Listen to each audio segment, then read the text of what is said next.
Good afternoon. Real quick question. I'm really good and really quick at manifesting my life as I go, and I love everything that I do, and I get into it, and then it gets a little boring, so I look for the next thing. And when I look behind me, it seems like things kind of disassemble themselves as I'm going towards the next thing. Is there any consequences to that, or?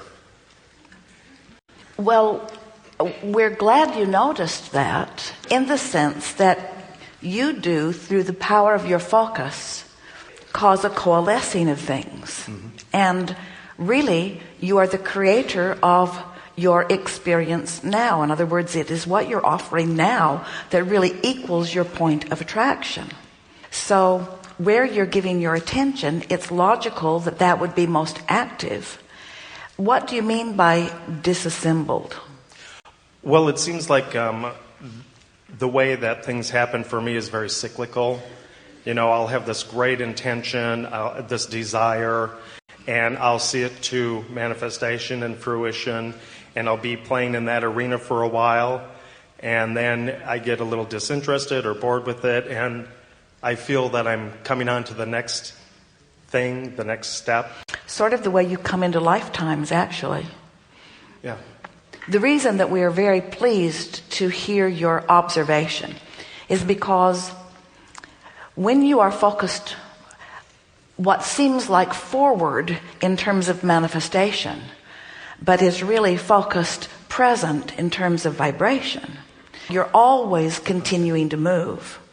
And so what you are describing is that forward motion, that eternalness. Right. Now, we still want to go back to that disassembling situation that you were talking about, because we do not want to give the impression that once you create something that you have to keep giving it your attention or it falls apart, because it is not that way. What's really happening is that through life you are assembling the best pieces from all of it, which are not only holding together, they are holding together eternally, waiting for your vibrational alignment with them. And so what you're often describing is that the more up to speed with who you really are that you become, the things that aren't up to speed with who you really are and that you have come up to speed with, then those things begin to fall away from you. They don't disassemble, they just are no longer attracted to where you are. Another really good way of describing this is, let's say you're interacting with another person, and that person has 10 strong personality traits, some of them appreciated by you and some of them not, but all of them observed by you.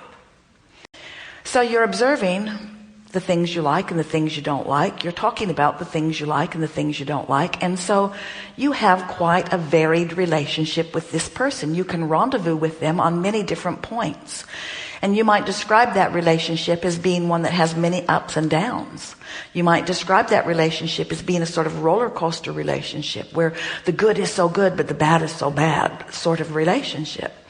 But then you hear us talking about the vortex, and you become aware of this source energy part of you, and you begin to deliberately tune yourself to the frequency of who you really are.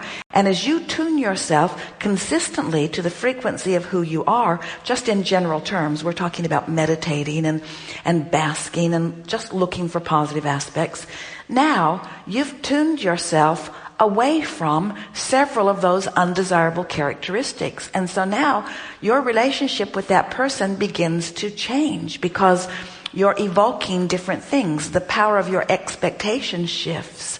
So even though they may show many of those characteristics to other less focused people, to you, they're giving you, or law of attraction is revealing to you, only the aspects of them. You are rendezvousing only with the aspects of them that are chronically in your vibration. Things are not disappearing. They're just vibrationally in a different place than you are. And the more time you spend tuning deliberately to the frequency of who you really are, the more delicious relationships will reveal themselves to you. Many of them you already know. The relationships will just evolve and change because you are. Thank you. Yes, yeah. Indeed. Thank you.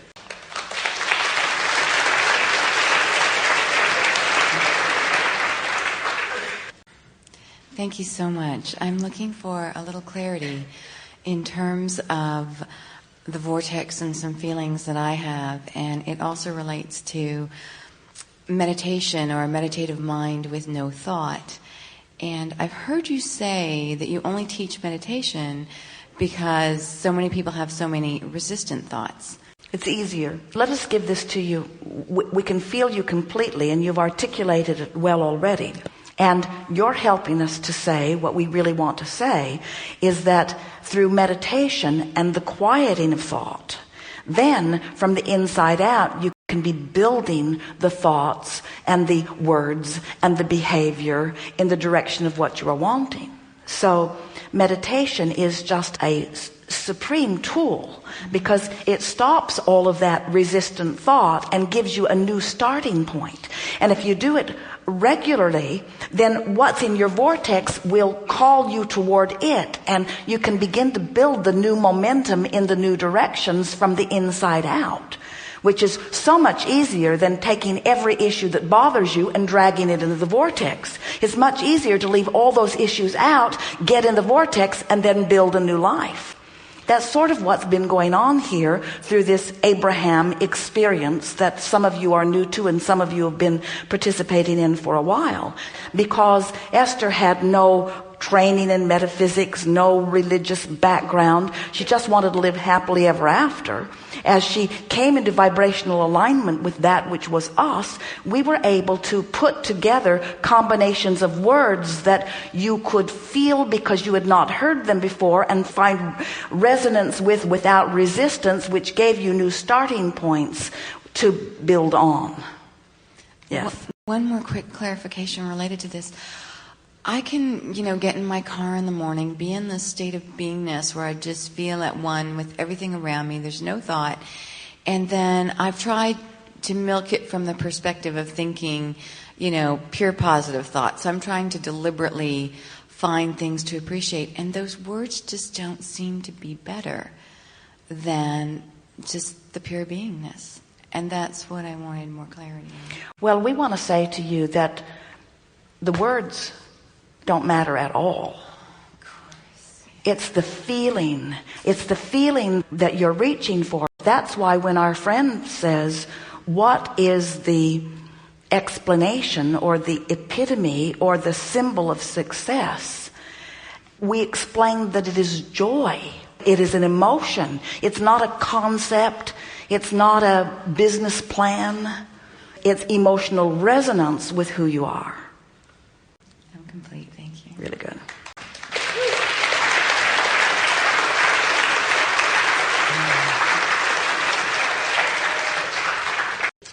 So you come from source, and a part of you is here in this body. And while you're here, you are exploring. But the thing that most of our physical friends don't really get is that through this physical exploration, you are creating a vibrational version of you that really is the reason that you've come forth. You are eternal creators. You are eternal beings. And you are source energy, a part of which is focused into this physical body. So as you sift and sort and know what you don't want, and therefore know what you do want, as you throw or launch these rockets of desire forward into what we are calling your vortex, your vibrational reality, this vortex of creation, because they are going, these rockets of desire are going incrementally, we know of no one who could accurately even begin to articulate who you have really become. But you don't have to describe it with your words because you can feel it through your emotions. You can tell when, as you're walking through the details of your life experience, whether you are in vibrational sync with this expanded version of who you are. This expanded version, which represents who you were before you came forth into this physical body, and all that that non-physical eternal being that is really you has become ever since. So we want you to get a very clear sense of this vibrational reality of you, who is, we're not kidding you even a little bit, by our absolute perspective, it is the now version of who you are. It is present tense. So when you stand in your moment and you read something that is upsetting to you, the feeling of being upset is your indicator that you are perceiving this in a way that is very different than the source within you is perceiving it. In other words, something in your environment is happening and you are focused upon it in a way that is causing you to activate a vibration that doesn't have resonance with the vibration of your source. Now, the vibration of your source you can trust, but you don't know that until you test it. You don't know it until you are first aware that this vortex version of you exists, which includes all that you've become. It's the source energy that is within you. When you realize that this non-physical part of you exists and that it is not just the leading edge, it is the now reality of who you are, so that if in this now you are focused in a vibrational difference, you're going to feel that vibrational difference in the form of emotion. And the greater the difference, the more off the emotion feels.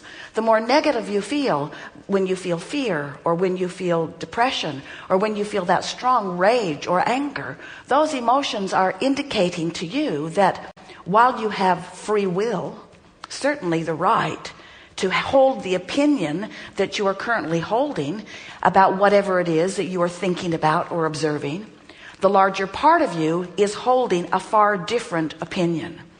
And really, we can't think of a better way to get this seminar started than to have them ring a bogus alarm in the middle of a seminar where we are wanting to encourage you to listen to what's coming forth from within. And it isn't always the easiest thing to do, because what's out there where you can see it and hear it and smell it and taste it and touch it, it's attention getting, isn't it?